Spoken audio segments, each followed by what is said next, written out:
আমার বাড়িতে করলা গাছ হয়েছে নিজে থেকেই, তো আমি তো জানি না এগুলো কেমন করে কি করতে হয়, তো মা এসেছে, তো মা যত্ন করে দিচ্ছে গাছটাকে। এই যে ঝিক কোথা থেকে যে মা নিয়ে এলো জানি না, আমি কিছু বলতেই পারবো না। তো যা দেখি করলাগুলো, দেখি দেখি গাছটা কে ঠিক করে দিল,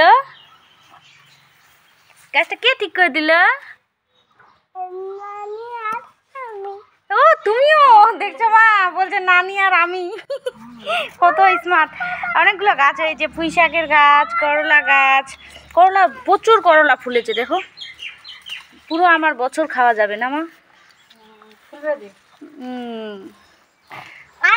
মার হাতে তো এত শাকসবজি হয়, বাড়িতে গেলেই তো শাকসবজি নিয়ে আসি। আর আমার বাড়িতে নিজে থেকে হয়েছে ওটা। আরেকটা করলা কই? পুঁই শাক একদিন খেয়েছি, একদিন না 2 দিন। আরো গাছ লাগাবো। হ্যাঁ আরেকটা জিনিস দেখাচ্ছি, আমি শুধু এই গাছগুলো পছন্দ করি। এখানে লাফা শাক লাগিয়েছিলাম, এই যে লাফা শাক, এটা তো একটু জঙ্গল হয়েছে, এটা পরিষ্কার করে কিছু লাগাতে হবে শাক সবজি। ক্লাব তো এখন বন্ধ। আর হ্যাঁ লঙ্কার গাছে লঙ্কা হয়েছে দেখো, লঙ্কাগুলো এখানে দিয়েছে এই মেয়েটা।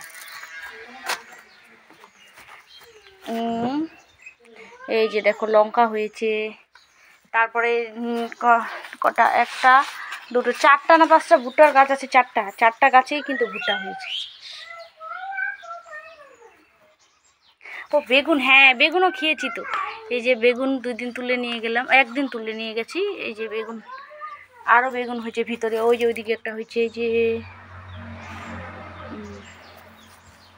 বাড়িতে গাছ হলে বেশ ভালো লাগে। আরও গাছ লাগাবো, প্রাণ বাঁচাবো, তো যে তাহলে ভালো ভালো অক্সিজেন পাবে না তো। যা